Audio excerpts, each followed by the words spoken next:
Good afternoon. Good afternoon again. This is Louis Fairby, Chancellor for DC Public Schools. I am pleased that you have joined us today for our staff town hall. I hope many of you are getting well-deserved rest over the summer and are protecting yourself in this warm heat that we've had most recently. I also want to thank you for your engagement over our session in June. It was a 2-week period where we tried to spend some time on dedicating more time and effort to our own wellness and health, and also thinking about how we can best serve our students in a hybrid posture. Since then, we have collected a lot of information through our engagement process from students, family, and staff. And we've heard a lot from you as relates to how we reopen strong for the 2021 school year. I want you to know that we are appreciative for your nimbleness, your flexibility in helping us not only close out the spring of last school year, but also helping us prepare for the start of this school year.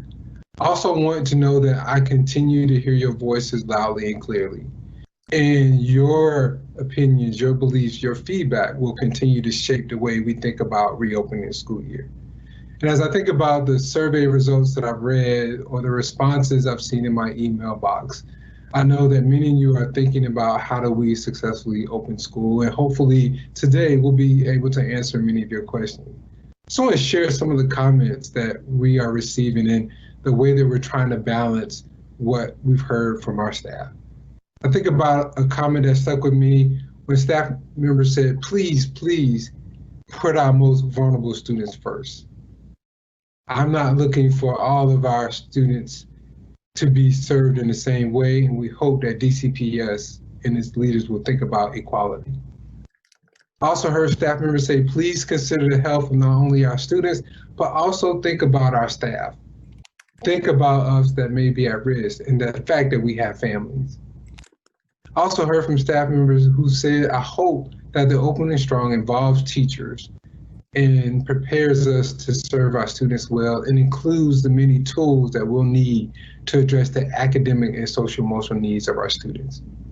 I know you, like me, are continuing to think about all the things that we need to do well to ensure that our families and students get a great start to the 2021 school year.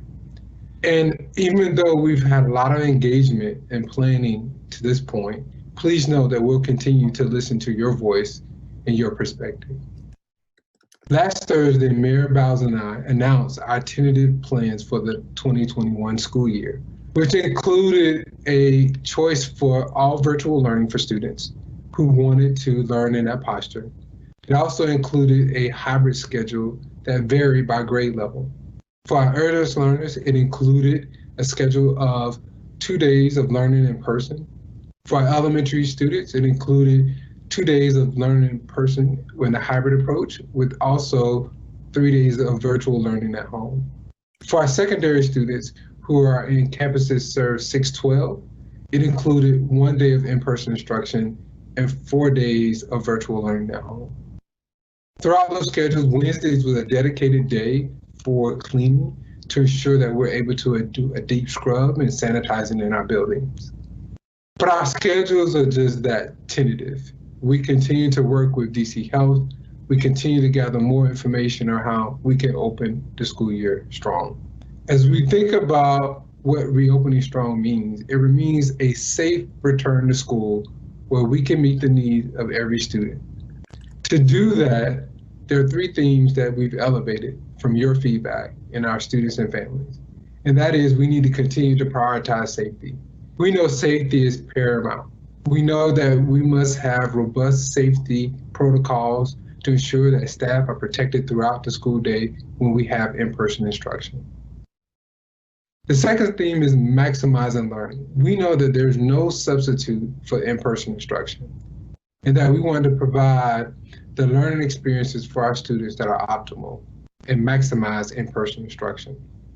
We want to do that well when we're in the building, but I also want to do a better job at what we did in the spring for learning at home. And then finally, we want to continue to prioritize equity. And that means ensuring that students who have various needs have the appropriate resources, supplies, and support to continue the learning process, whether they're learning at home or they're learning at school. And we're committed to delivering the best to our students and holding ourselves to high expectations, but we will also continue to do that collaboratively, transparently, flexibly, and we will successfully meet the needs of our students and families during these unprecedented times. So again, thank you for joining us today and learning more about our plans for the 2021 school year. Going forward, one of the announcements that we made was that we're still thinking about the health conditions in the district. And during that time period, Mayor Bowser and I explained that we'll continue to lean on the data from DC Health to make a decision and make a determination about the feasibility of in-person instruction. So I just want to remind everyone that we expect DC Health will make a decision about the public health of the district and the feasibility of hybrid option for students to learn in person, and that announcement is expected to be made on July 31st. Going forward, we will share a little bit more about what we heard from you in terms of what we heard during our engagement period time from students, family, and staff. We'll also share what our plans are as it relates to safe and healthy environments for our students and staff, and then we'll share a little bit more around what to expect operationally. To kick us off in that discussion, we have an amazing panel today, which includes our Officer for Communications and Engagement, Shanita Burney, our Deputy Chancellors, Dr. Mistera and Dr. Kim. Again, they will highlight our plans for the 2021 school year. It's my pleasure at this time to turn to Shanita Burney, who will walk you through some of our engagement data points and also share with you our process for gathering feedback and answering your questions today. We'll have a chat box. You're welcome to include your questions in the chat box and we'll respond throughout the presentation. But please know that we may not be able to respond to all questions, but we will capture the questions from today and ensure that we'll continue to respond accordingly. Again, we thank you for joining us. And at this time, I'll turn to Ms. Burney. Thank you. Thank you, Chancellor. Hi, everybody. Wanted to reiterate what the Chancellor just said. I'll be helping to make sure some of your questions get answered. We receive hundreds, sometimes thousands of questions, and in an effort to respond effectively and in a timely way, we summarize them by theme, and so we'll be working to make sure that that happens today. We're not going to get to all of them. We're recording notes, and we're going to get to as many as possible. And any additional follow-up from there, we'll make sure that we're circling back with you all. So again, my name is Shanita Burney. I'm the Communications and Engagement Officer for DCPS. And essentially what that means is responsible for a few key buckets of work that include press and media, strategic comms, operations comms, or sometimes we affectionately call crisis comms, as well as our family engagement and community engagement work.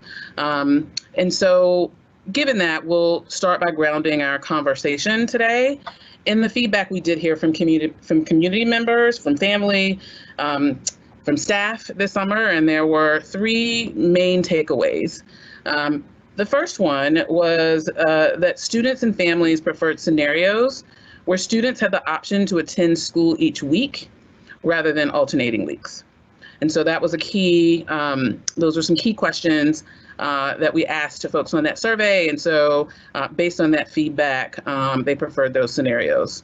A second takeaway is there is interest between 20 and 25% in each stakeholder group in virtual only.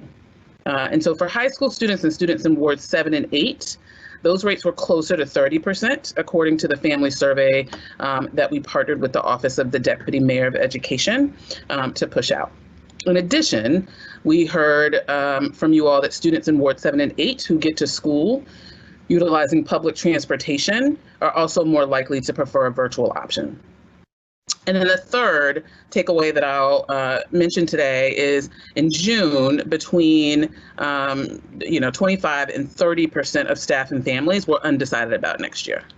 So this feedback has been combed through, assessed over and over multiple times as we have considered options that emphasize three core values.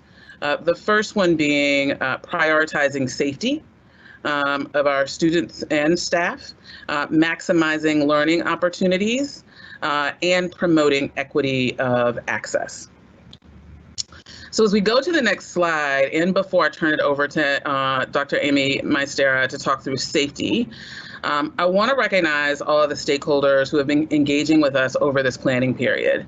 And so you'll see some of those groups referenced here. I won't go through all of them, but it ranges from our families and community leaders who really leaned in heavily through, education councils that we partnered with, through citywide family surveys, through a variety of focus groups that we held with families that represented key stakeholder groups. We also utilized a number of our DCPS councils and advisory boards. So these folks being staff and families and community members that were part of cabinets or parent advisory boards, and utilizing those groups to really dig deep and discuss options and what preferences were, what we should be considering.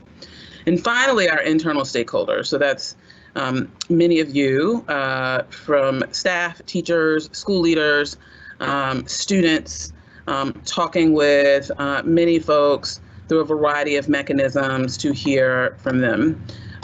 As with engagement at any point, no matter how many people we talk to, there's always a bunch more we didn't get to that we wish that we could have. So even participating in live events like this, where we're getting the comments that folks are pushing through, really help to inform our thinking, and want to make sure folks know that that is incredibly important to us. So now I'm going to transition over to Dr. Maestera to share a bit more with you on safety. Thank you, Ms. Burney, and good afternoon, everyone. As Ms. Burney said, I am Amy Maestera, Deputy Chancellor of Innovation and Systems Improvement. In this role, I support operational functions of the agency with an eye towards strengthening systems and structures that really are designed to best support teaching and learning in the classroom. It's a true pleasure to be joining you today. I'd like to start by sharing 10 safety commitments we are making as a district. These are commitments we're making to our staff, our students, and our families. In other words, the entire DCPS community. On the next few slides, I will go through what each of these commitments looks like in a bit more detail. So first, we want to look at the commitment around group size. It's very important, and we know the data shows that limiting the size of groups is critical in terms of addressing this health emergency. In-person learning in general education settings will therefore be limited to small group cohorts, and we will follow DC health guidelines as we implement these requirements. Specifically, there will be no more than 12 people assigned to any classroom, and there will be the ability for a 13th person to briefly enter as needed. Additionally, we are limiting class size for students in self-contained programming, as we know that there are specific needs of support there and proximity that we need to address, and therefore we will be ensuring that these students are part of smaller cohorts. Next, we will be looking at routines, the importance of creating and practicing safe routines throughout the school day. First, we will be focusing on masks and the importance of wearing masks throughout the community. All employees and students who report to school in person will be provided with a daily supply of disposable face masks. And we also will ensure that we have smaller masks for our younger students. Masks will be required for both adults and students. noting that there may be unique circumstances which could apply for scenarios where we need to make adjustments, and we will do so in accordance with DC Health and OSCE guidance. We also will be ensuring stringent hand washing routines and making sure that we support that hand washing is a critical and scheduled part of each day for students and staff. And then last, we want to emphasize that we are going to be very thoughtful and careful about who enters the building, again, to make sure that we're minimizing contact and that we're keeping every community member safe. Specifically, we will be ensuring that employees and visitors will not be able to enter the building without using required personal protective equipment or PPE. The next commitment speaks to our facilities maintenance. We are implementing a series of routines and practices to enhance the cleanliness of our facilities and make sure, again, that we are maintaining safety as a top priority for all of our buildings. Enhanced cleaning routines will be part of our daily routines in schools and in our administrative offices, and we will ensure also that we augment those routines with weekly deep cleaning. We will be additionally working on our HVAC enhancements, making sure that throughout schools we are focusing on air quality and ensuring that in consultation with the Department of General Services, we are fully prepared to open schools that are in support of COVID-19 requirements. Next, we will also be working to ensure that the routines that we help you develop and support address transition times. We know that hallway transition times and routines are not aligned fully with our ability to limit the size of groups as much as we would like. So we know that that's a part of the school day that requires additional attention and care. So we will be ensuring that we limit transition time and, again, touching on the small group size, that we maximize the ability to maintain those groups in their classroom settings and modify schedules accordingly to limit transitions and interactions between groups during the school day.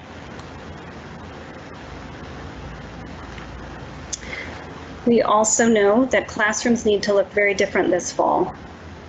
Again, in alignment with DC Health guidance and OSCE guidelines, we will be ensuring that we're practicing safe social distancing through the design of the space, particularly noting we will be organizing desks, student desks, at least 6 feet apart, and ensuring that all desks are facing the same direction toward the front of the classroom. We will also be establishing caps on communal spaces, both for staff and for students, and making sure that we are staggering usage. So again, we're minimizing contact. And we will also be helping students prepare for their return, making sure that we provide guidance to families before school starts, and also ensuring that we have reminders throughout the buildings, signage and demarcation on the floors, to just consistently remind everybody in the building of these requirements and help them be successful in maintaining those practices. Our next commitment is really related again to this point I made earlier about ensuring safe transitions and practices that allow for minimal contact and keeping social distancing top of mind throughout the day. We will be developing very specific arrival and dismissal procedures with you, again, to support a smooth entry and exit from the school.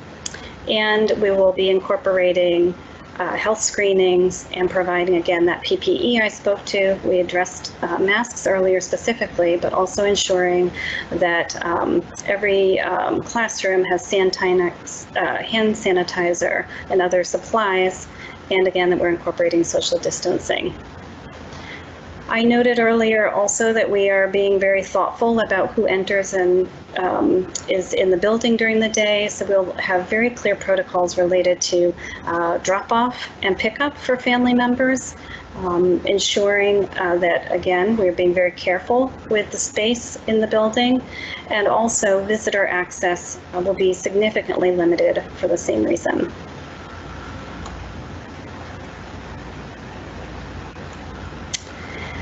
I spoke earlier to health screenings and that would be part of the protocol. So just to give you a little bit more detail about this, we are going to be requiring daily health screenings for staff and students. And we are developing protocols and designing the space so that we are able to quickly respond to any individual during the school day who may have symptoms where we need to make sure we can isolate the individual and take the appropriate steps to ensure the safety of the larger community. All of these protocols are in alignment with DC Health guidelines, and we will be also ensuring that we follow reporting protocols, again, keeping confidentiality top of mind for our community. And then next, we will also be adjusting our meal and snack routines. Again, you'll see this common theme of really working to minimize contact. In this instance, each student's group will eat meals together, and we will be distributing meals on a grab and go basis, making sure that, again, students have individualized meals at the ready, also using strong hygiene practices before and after consuming meals or snacks. And then very important is the education and training support that we are providing to our staff and families. We, in June, began this support with training and providing resources for adults and students related to trauma, the impact of the pandemic, of course, being top of mind for all of us as we navigate this time together. Maximizing learning through a hybrid model, and again, maintaining safety and security for the community. We also, as you know, implemented the contact tracing course, which was a requirement for all government employees. And this provided all of us with a basic foundation of understanding about that process and how we may support it in the community. In August, we will be providing deeper training on all of the security and safety protocols and ensuring that staff are equipped with the resources and information they need to support a strong school opening. And we will, again, continue to provide enhanced safeguards, PPE, and additional training for staff whose work may require enhanced support of students in environments where they may be in closer contact with students during the course of their day. And we will be providing much more information about those enhanced supports as we move forward. And then we end with a commitment related to supporting virtual learning. And I will speak a little bit more in detail about how we are doing so.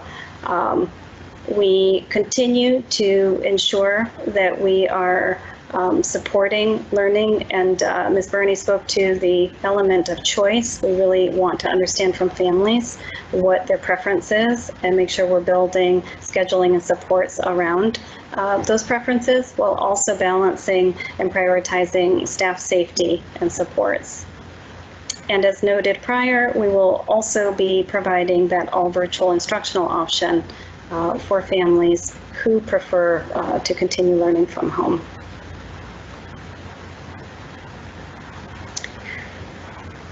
And as I spoke to our 10 commitments at a high level, I also want to note that today school teams will be receiving a more detailed operations handbook, which provides very specific guidance related to all of the protocols I just reviewed.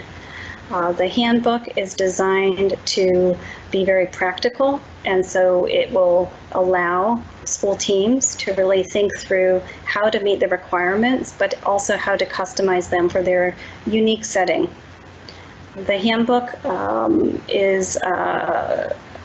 encompasses 4 categories, which you can see here. First, we speak to safe and healthy school buildings, and you can see some more details related to what is addressed in that chapter. We also then speak to individual staff and student safety. Again, you can see on the slide the topics that are covered within that section as well. Routines and procedures, which I just spoke to at a high level. You will be able to use this handbook and think through, again, how to customize the requirements and ensure success for your specific setting.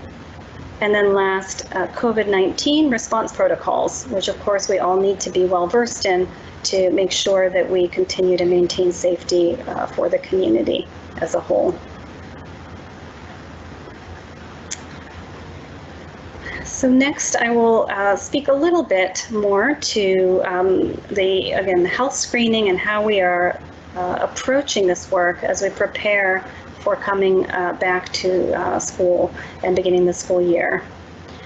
I noted earlier that we will require a daily health screening, and we want to make sure that you know that our priorities are to really make this screening minimally burdensome for you, and also make sure that you know that the information that you share will be treated in confidence, and we will make sure that follow-up occurs in alignment with DC protocols from DC Health and other support agencies.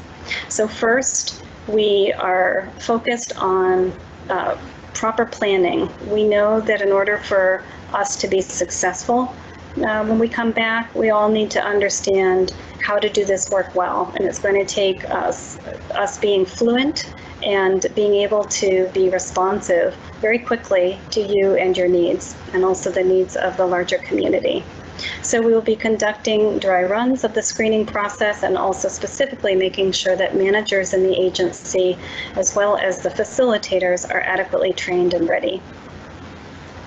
Second, I noted earlier that we recognize this is a very stressful time, and so we want to incorporate that value of making sure we are sensitive to what is being experienced by staff, families, and the larger community.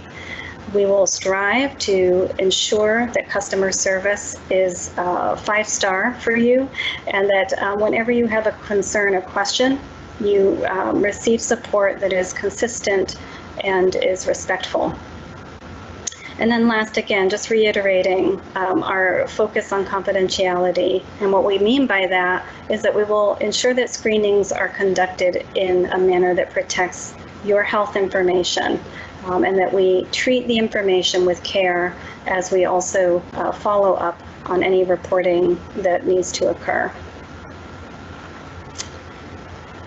So expanding a bit more in terms of our staff supports, I want to touch on a few more items that we are working on to support, again, as you prepare to return, understanding what resources you need, and also being clear for you so that you know where to go when you have a question.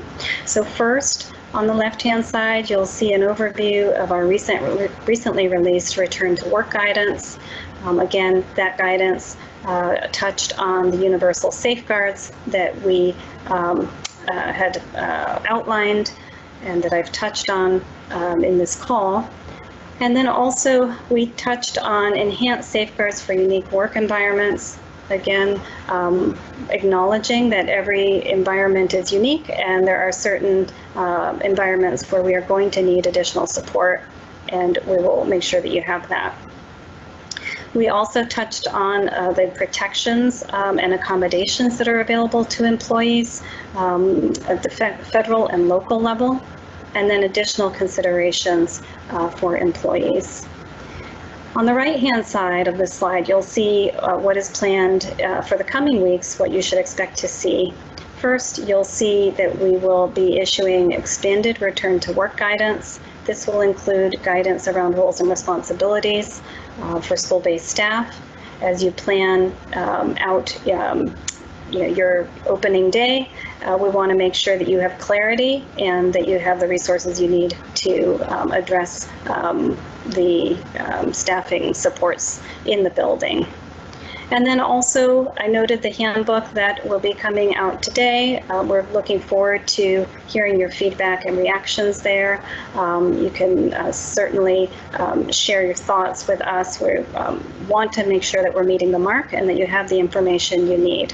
So we will continue to be having conversations with the handbook in mind, and specifically for principals, we have several sessions to dig into that with you later this week, and we will continue those conversations. We will be issuing guidance related to substitutes, recruitment, and placement. We want to make sure, again, that we have the support needed for every building. And I noted our focus on training earlier. It's very important that we give you the information and support needed to implement these new routines, and also very importantly to know where to go when you have questions. And to that point, the last note here on this slide is that we will be requiring every staff member to participate in a webinar related to returning to in-person work, which again will give more detail on all of the areas that I just spoke to, and hopefully you will find it helpful in terms of feeling 100% ready for return. And now I will pause for a moment and turn it back over to Ms. Burney to see if we have any questions. Thank you, Dr. Montserrat. Yeah, we're going to pause here for a moment. There was a lot of great information just shared, and want to make sure that we're able to get you a few questions that are coming up in the chat. The first question is, can you provide an update on our work with our union partners? Sure, thank you. So we have been meeting regularly with our union partners.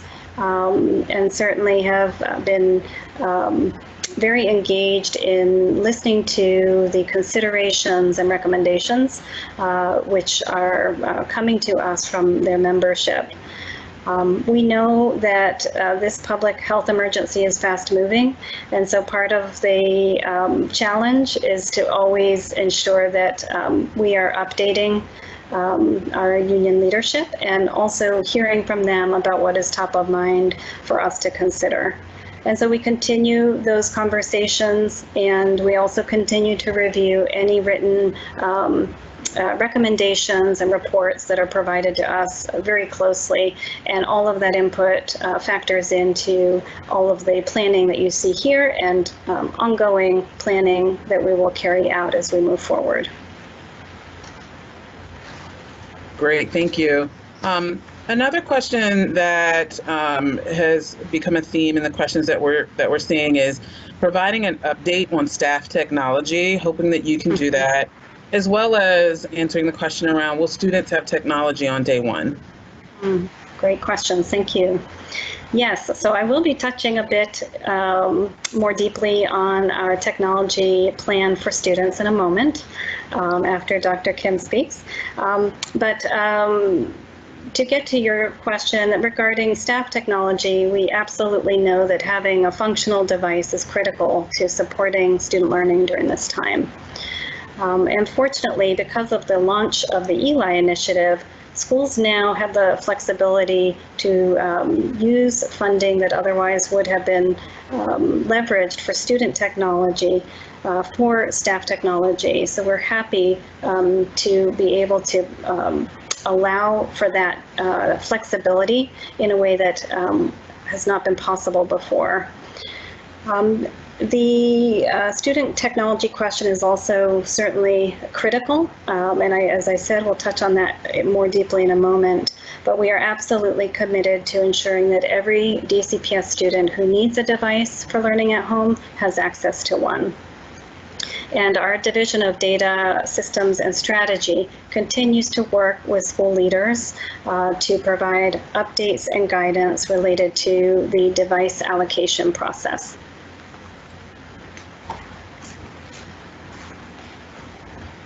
Excellent, thank you. The last question that we'll share with you, Dr. Maestera, before we transition to the rest of the presentation is if you can provide an update on our contact tracing protocols. Sure. So I mentioned earlier that our handbook includes a section on exactly that. You'll see in the handbook very detailed guidelines around how we address those scenarios.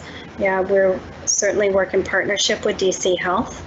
They lead the work in this area, of course, and so we consult with them and determine the steps that are needed on a case-by-case basis. But importantly, I think we also know that for schools and school leaders, in the moment where these incidents are occurring, it's very important for us to be able to provide clear guidance and communication support from central office. And we heard that clearly from many members of the community. So we're very much focused on ensuring that our communication protocols and our support protocols are crystal clear when these incidents occur. Thank you so much. We know that there are more questions that folks have. In the interest of making sure we have time to get to the rest of the presentation, we're trying to answer many of those questions as I referenced at the beginning, directly to folks in the chat, as well as we'll do some follow-up after. So now we're going to transition to the next slide, and I want to introduce Dr. Melissa Kim. And she is going to speak more around our instructional models that we're considering. Okay, thank you, Shanita, and hello, Team DCPS. My name is Melissa Kim, and I'm the other Deputy Chancellor. In my role, I have the privilege of supporting all of our schools through our instructional superintendents. And I also get to support what students learn through the work with Office of Teaching and Learning and how we strengthen our offerings with equity and quality at the core with the Office of School Improvements and Supports. So as we explore our school models for this upcoming school year further, today I want us to become much more familiar with the two ways of attending school. As you've heard, there's one way, the hybrid instruction way, and hybrid instruction is blending learning at school and at learning at home. In this model, in order to maximize safety, students will attend to schools only 1 to 2 days per week in the small class sizes Amy just talked about. The second model is all virtual instruction. Students will learn at home all 5 days of the week. This will include a combination of both synchronous and asynchronous learning through Canvas. We're still working to build out these options to clearly articulate both the student experience and the teacher experience. A few things I would like to call out. Since we are leading with safety, as both Chancellor and Amy said, we want to make sure that we're both in both schedule options. We will be flexible to enable us to pivot into an all virtual schedule should school, a set of schools, or a system needs to close. And of course, being present really matters. So attendance will be taken daily in both settings.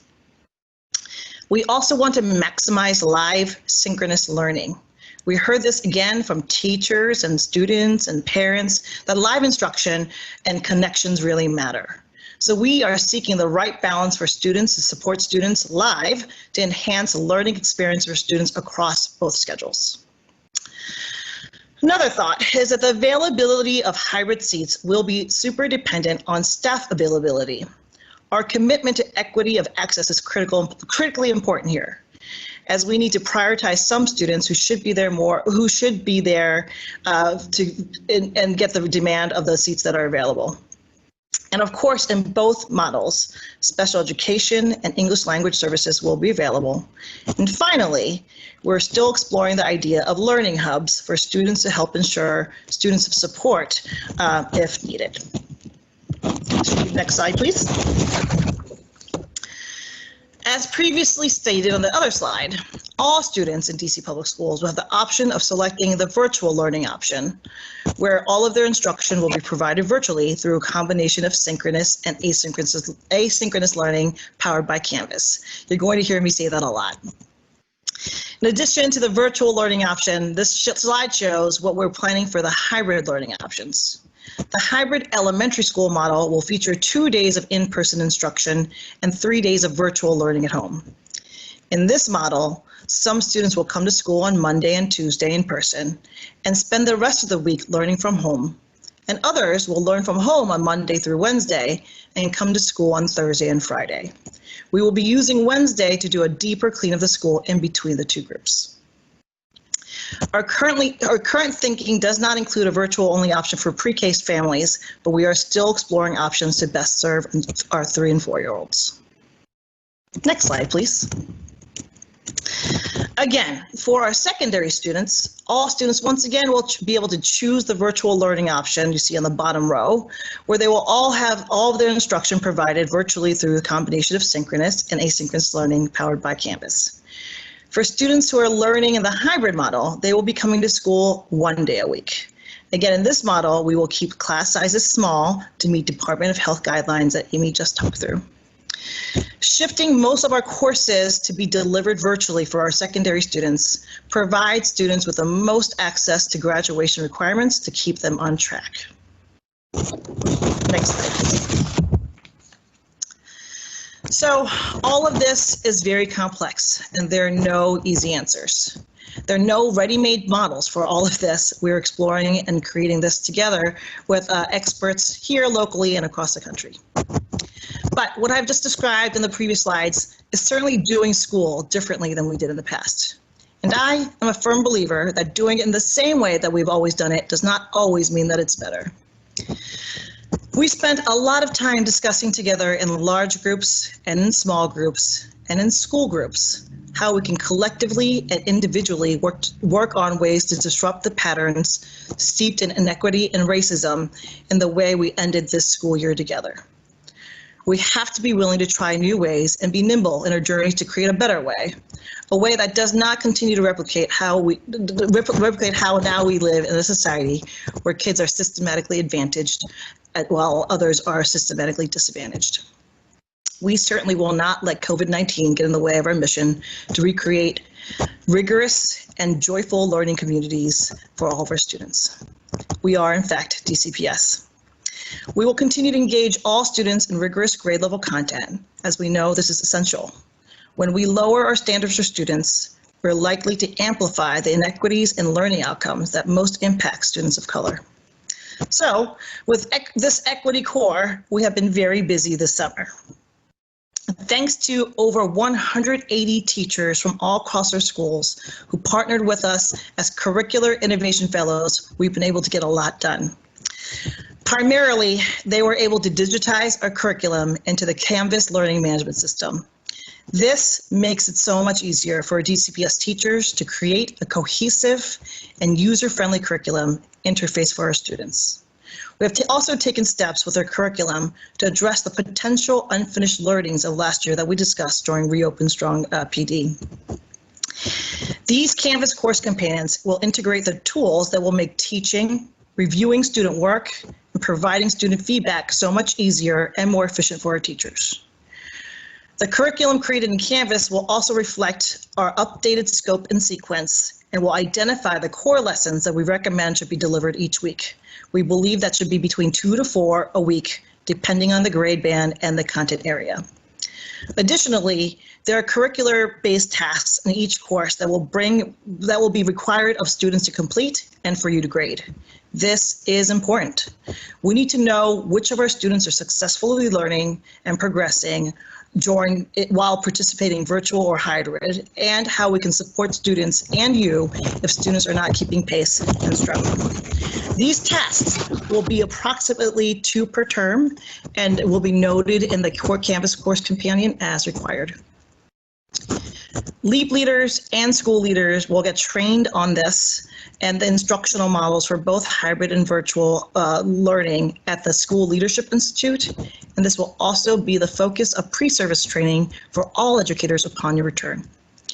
If you want to get started sooner, you can certainly do so by familiarizing yourself with the technology tools by visiting the distance learning page on Canvas and take a look at the I Can checklist to learn what skills you might want to bone up on and develop. Although live student versions of the courses only become available after all students and staff are scheduled into Aspen, we're currently looking into ways to create a sneak preview so teachers who want to take a look at what these resources will provide can do so prior to pre-service. Also, as promised, we were serious about taking steps to take on institutional racism that we talked about at the end of spring. We hired teachers as equity and race fellows to review our ELA and social studies curriculum with an anti-racist and anti-bias lens. These fellows identified areas for us to address in the long term, and we're also able to make some quick adjustments that will make our curriculum stronger for the fall. We're codifying this work so we can share updates of what they've already made versus what will be longer term work as we take on this work seriously over time. Deep breath. I'm so eager for all of our kids to reconnect with you in the fall, whether they choose virtually or in a hybrid. They will most certainly yearn to process all that has happened and changed in the world with both COVID-19 and the many, many race conversations and events happening all around them. Not all kids have had the opportunity to learn and make meaning of these big and hefty topics. I'm so eager for us to start the school year together so that all kids in DC Public Schools get to engage and make meaning with you and with their peers about all of this. To support that, we have developed our Living Through History Cornerstone Unit. This cornerstone was previewed for you at the June Reopen Strong PD and will again be the focus of both the School Leadership Institute and the DCPS pre-service. The cornerstone is heavily focused on social, emotional, academic development, as we know that one does not exist with the other. We'll be welcoming students back to school in this community, building community, and asking them to make choices and think about how they would communicate to others about their historical experiences of this summer and beyond, and what they would choose to advocate for. Lessons about this unit will be provided for in many different content areas to help students learn more about this with many different adults, and all adults can take a portion in discussing this with their students. This common way for all of our students to be welcomed back and to help all of us educators learn from and process this tumultuous spring, summer, and most importantly, build stronger connections so that we can thrive this new school year is super exciting. And I'm excited to have you look at it more deeper and figure out how to make it your own within your school communities. Thank you. Thank you, Dr. Kim. That was a lot of information for folks to digest. So we're going to pause for just a moment here and share some questions for you that have come up. In particular, the top questions that have been coming in. The first one, will teachers be able to modify the Canvas course companions to meet the needs of their individual students? Absolutely. Our teachers are some of the best in the country, and you guys have done an awesome job over the springtime, and I know many of you are thinking about it. Lots of the questions we've received during the school year, during the summer as we're planning on it, really count on each teacher to modify the Canvas course companion. What we're creating is a strong, elevated instructional floor that you can build upon, but certainly to make your lives a little bit easier so that you don't have to create everything from the ground up. So please make sure that you do work on it, make it your own, add your own personality and flavor to it, because at no point can our provided curriculum substitute for that. Great, thank you. The second question that's been coming up is what will be provided to schools for, I'm going to add a couple of words here, for the school reopening cornerstone, and what will school teams need to create? Yep. Once again, similarly like the Canvas course companions, you will be receiving lesson plans for this particular cornerstone, the way that many of our cornerstones have more detail than other sort of unit plans that we provide. We have made them all accessible for different age groups of students. We've embedded some into math courses, social studies courses, ELA courses, some elective courses. So lots of different teachers can pick this up and have the discussions with students. We're excited for you to actually see the details of the lesson plans we've created. We believe we've left enough space for teachers and school communities pick up and run with it, basically. And we still need your own sort of flair and texture creation, but it does not make you start from ground zero. We certainly embedded all of the important links to primary source documents, shared texts and readings and questions that might spark great conversations. Thank you. The last question I'll ask, and then we're going to turn it back over to Dr. Maestera. Will students have to wear face masks? Yep, absolutely. We know that keeping safe is our first sort of guiding principle. And what we know from all this experience in science is wearing face masks and washing your hands are the two primary ways that we can all stay safe and healthy. So we will be distributing masks to all adults and students, and we will be requiring students to keep them on to the best extent possible. Excellent, thank you. I'm going to keep us moving in the interest of time to the next slide, and Dr. Maestera is going to come back and share some additional information with us. Great, thank you, Ms. Bernie, and hello again, everyone. We touched a little bit on technology, and certainly as we think about equity, we really see that technology access is a critical consideration. So I'm going to walk a little bit more in depth through our planning here, and of course we're always available if you have any additional questions, because I know we're close to closing out our time together. So first, I want to note, as I said earlier, that we are committed to ensuring that any student who does not have access at home to technology or internet connectivity will have access. We also know that in order for students and staff, as well as parents and guardians, to be able to utilize these virtual learning opportunities, we need to make sure that we provide training. And so we continue to provide training for families on how to navigate these virtual learning platforms. We have a wonderful Parent University series, and Ms. Bernie leads that work. And we are excited to be able to share that we will continue to prioritize virtual learning opportunities and training through the Parent University as we head into the beginning of the school year. And then, as Dr. Kim noted, we have many opportunities on Canvas and through our other platforms, and we know that with Pre-Service Week right around the corner, you will have a great opportunity to learn even more about the systems and their functionality and what the resources available to you are as you work to meet your students' need in your own creative and unique way. Additionally, I'm super excited to share that we are expanding support in two important ways for this coming school year. First, we are working with our partners at the Office of the Chief Technology Officer, or OCTO, to provide direct technical support through a DCPS family-facing call center for issues related to device challenges. This will be launching this fall, and we know how important this is to all of you.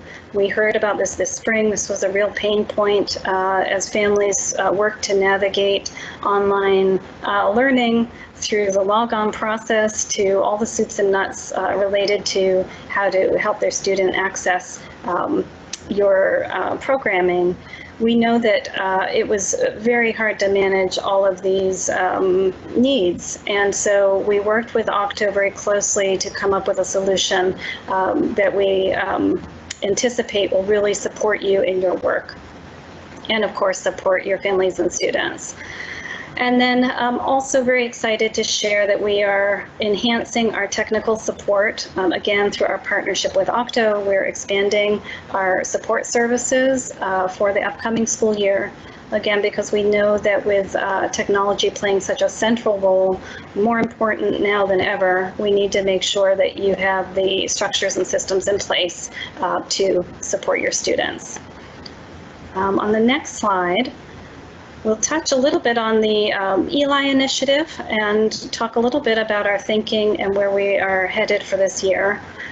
Many of you may be aware of the Empowered Learning Initiative, also known as ELI. This is a comprehensive 3-year approach to addressing and closing the digital divide in DCPS. And so we started this work last year. The mayor committed to this multi-year approach.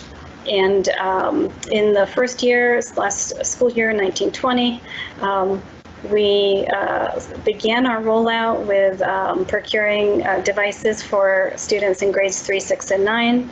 And then when we were faced with the health emergency, we immediately pivoted to making sure that students were able to access devices and use them at home. For this year, similarly, as we work to support students in this current circumstance, we continue to invest in additional devices and also pivoting toward making sure that students who need devices at home can access them. But last, I'll say that while we're working to address these immediate needs, we are continuing to focus on the end goal, which is ensuring that by the end of the following school year, we achieve the intent of the ELI initiative, which is to ensure that we have one-to-one device access across all schools. On the next slide, we'll talk a little bit about, again, more detail related to what I just shared and how we've been approaching this work both last year and this year, preparing for the year ahead. Last year, I noted that we made sure that we had devices at the ready to leave the building, and I want to thank all of you who supported that very hard work. It takes a lot to completely pivot, and all of our school leaders and staff who supported that work, it was just tremendous, and showed what incredibly talented and committed team we have in DCPS. We work to also ensure internet connectivity. We know that many families in DC don't have connectivity that's reliable, or they may also need a device and connectivity. So we work to solve every scenario and address it on a per family basis. In the coming school year, we will continue that work, and we will continue the commitment to ensure that every family has what is needed to ensure access to virtual learning. We have purchased additional devices. We're excited to share that our devices this year are LTE enabled. So rather than needing to have an additional hotspot to track and to distribute, we will be able to share devices that already have that functionality built in. And we continue to support schools in making sure that other devices that are in inventory and in life cycle are also available as needed for students.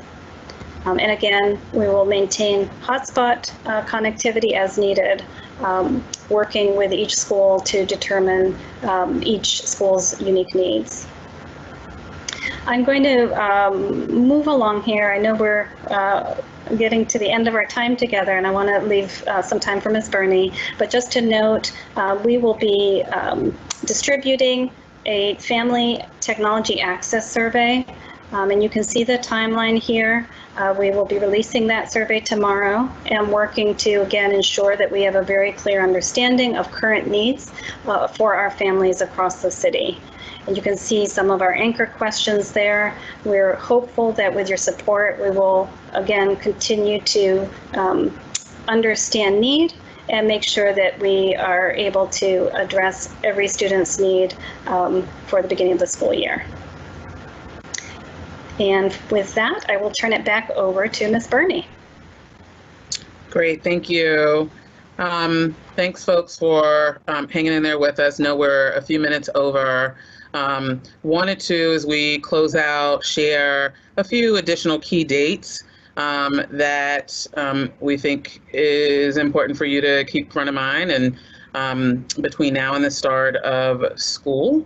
And so I'm going to fly past this. We'll be sharing this deck out with folks after the town hall. The last slide here, you'll see that there is an image of a new website that we will be launching. DCPSReopenStrong.com will be the website. And we are hoping that it will launch on July 31st, which is the same day as the mayor's update on the fall school year 2021 plan. So I'm going to turn it over to Dr. Farabee, Chancellor Farabee, to do a final closeout, but just a reminder that we will follow up with a recording of this town hall, and the deck will be shared as well. Thanks, everybody, for joining us. I'm going to turn it over to Dr. Farabee. Thank you, Ms. Burney. Thank you to the Deputy Chancellors for the presentations today. I'll be brief because I know we're running short on time.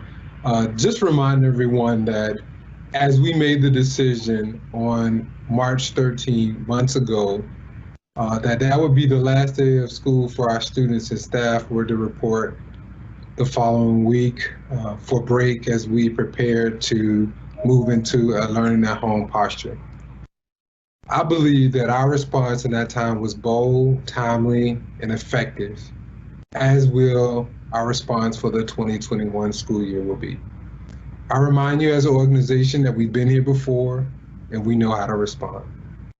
It's organizations like DCPS where we understand that we cannot rely heavily on a predetermined plan, but we must rely on our behaviors and our mindsets to respond to the ever-evolving situations that we're faced with.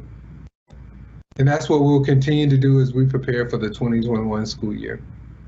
We'll do that with your health and safety in mind. We'll do that with the health and safety of our students in mind. As I've shared with you before in the presentation today, we'll continue to lean on DC Health, and we will only have in-person instruction if the conditions allow so, if the health conditions are appropriate for in-person learning. Determination on that will be made on July 31st, and we will make an announcement accordingly. Also remind you that regardless whether we're in person or learning at home, our students need the best from us. They need not only academic supports, but they also need social emotional supports, and we must think about their complete wellness. So as we prepare for this school year, hopefully what you heard today, that there's a lot being done, but there's still a lot more to do as we're thinking about opening this school year strong for our students and staff. We'll continue to be engaged with our union partners as described today, and we'll continue to outline our operations as we think about and plan for the upcoming school year. But most importantly, as I said earlier, we'll lean on our mindsets and beliefs to guide us. We'll be nimble and flexible as we prepare for a new school year. We thank you for your time and attention. We thank you for your engagement, and we appreciate your partnership. Have a great afternoon.